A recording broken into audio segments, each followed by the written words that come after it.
Olá! Depois de uma série de debates em várias instâncias da CCCI, sobretudo nas instituições conscienciocêntricas, e contando com a participação de centenas de voluntários da Conscienciologia, não só no Brasil, mas também no exterior, foi construído um instrumento de pontuação para decidir sobre aspectos e funções do colegiado da Conscienciologia.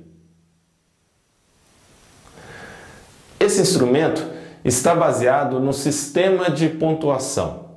O sistema de pontuação, segundo o professor J. Vasconcelos, pesquisador da democracia pura, é um método de decisão que permite apreciar um assunto sobre várias partes, podendo então julgar cada uma delas nas positivas e negativas.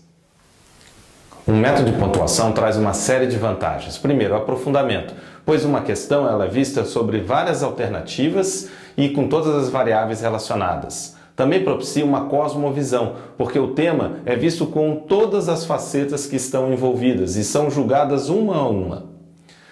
Muitas vezes também esse método propicia que a pessoa modifique o seu posicionamento prévio sobre um assunto, pois ao ponderar, ao julgar cada parte que está envolvida nesse assunto, a pessoa muitas vezes vai ter um resultado diferente do que ela pensava inicialmente. Ele também facilita evitar um exame simplista ou superficial, como ocorre em muitos casos em referendos e plebiscitos. E também ele minimiza julgamentos baseados em preconceitos, ignorâncias, tendenciosidades. Para facilitar a compreensão, vamos comparar o método de pontuação com o plebiscito e o referendo. No plebiscito e no referendo, a pessoa se posiciona simplesmente a favor ou contra um determinado tema, uma determinada decisão. Ou seja, de maneira superficial, não possibilitando o exame minucioso. Já no método de pontuação, a pessoa não vai se posicionar a favor ou contra uma alternativa ou um tema que está sendo discutido. Ela vai julgar os argumentos favoráveis e os argumentos contrários a cada uma das alternativas que estão sendo debatidas. E esse julgamento ele vai corresponder a uma pontuação. Então, por exemplo, vamos supor que o tema em debate seja a redução da maioridade penal. Pelo plebiscito ou um referendo, um difere do outro, né? No tempo, o plebiscito é antes de um projeto de lei, de uma lei constituída, e o referendo é após um projeto já definido, uma proposição de um projeto. Em ambos, a pessoa simplesmente se posicionaria favorável à redução da maioridade penal ou contrária à redução da maioridade penal. Já no método de pontuação, a pessoa vai ver cada uma dessas alternativas e, dentre cada uma dessas alternativas, os argumentos favoráveis e os argumentos contrários. E irá então julgar ou pontuar cada um desses argumentos.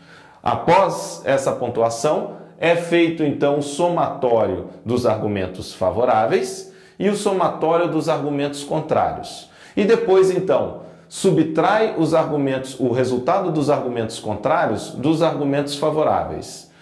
Se o resultado for positivo, a pessoa então é a favor daquela alternativa. Se o resultado for negativo, a pessoa então é contrária àquela sugestão, àquela proposição. Então veja, dessa maneira, o método de pontuação propicia um nível de detalhamento, aprofundamento muito maior. Em outras palavras, um discernimento maior sobre decisões. Agora vamos a alguns esclarecimentos antes de você iniciar a pontuação.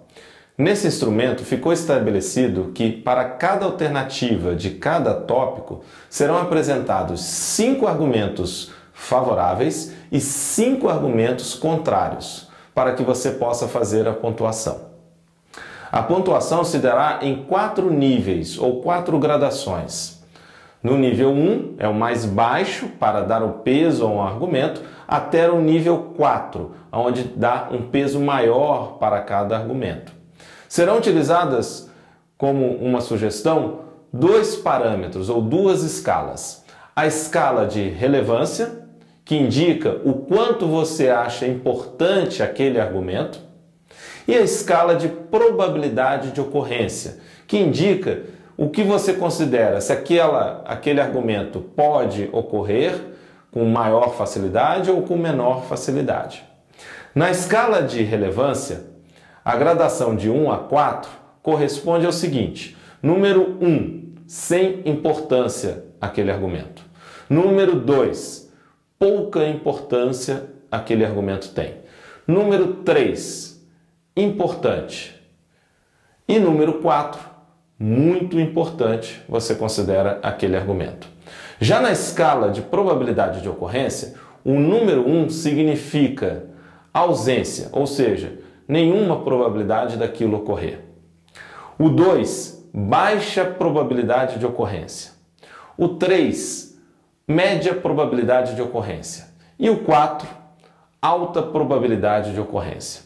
Por que foram propostas dois parâmetros, essas duas escalas? Porque conforme o caso, você pode considerar que uma escala é mais indicada do que a outra para dar a sua nota. Vamos dar o seguinte exemplo. Vamos supor que a pessoa iria fazer um tratamento.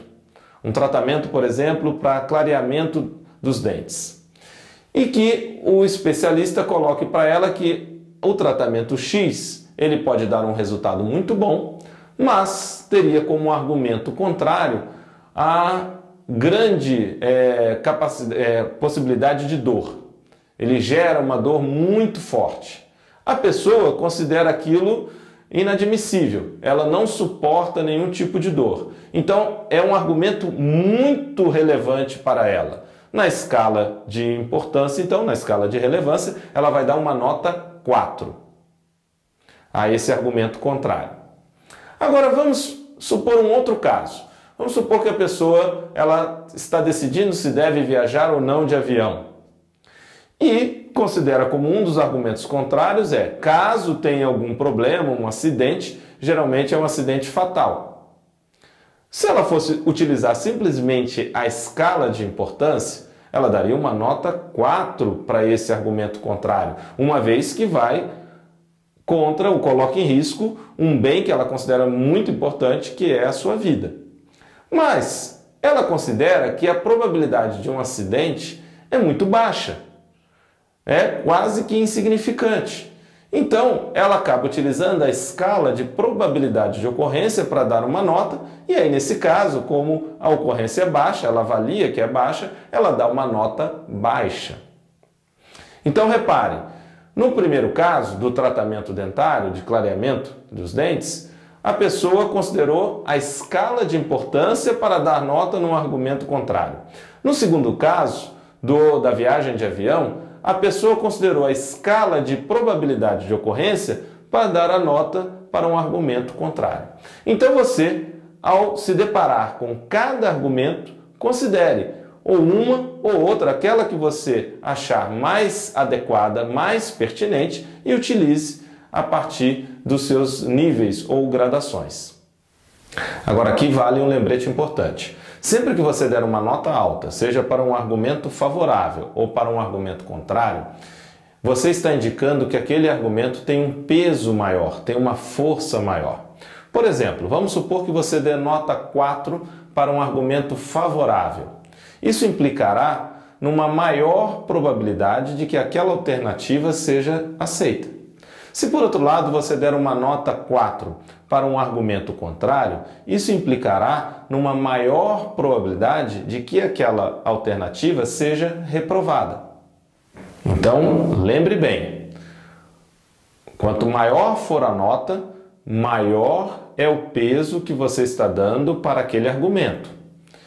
Se ele for favorável, maior o peso enquanto argumento favorável. Se ele for contrário, maior o peso enquanto argumento contrário. O que isso quer dizer então? Só recapitulando que se você der uma nota 4 para um argumento favorável, isso aumenta a probabilidade de que aquela alternativa seja aprovada. Se você der nota 4 para um argumento contrário, isso aumenta a probabilidade de que aquela alternativa seja reprovada. Bom, Agora é a hora de realizar a pontuação. Desejamos ótimas energias e bastante discernimento.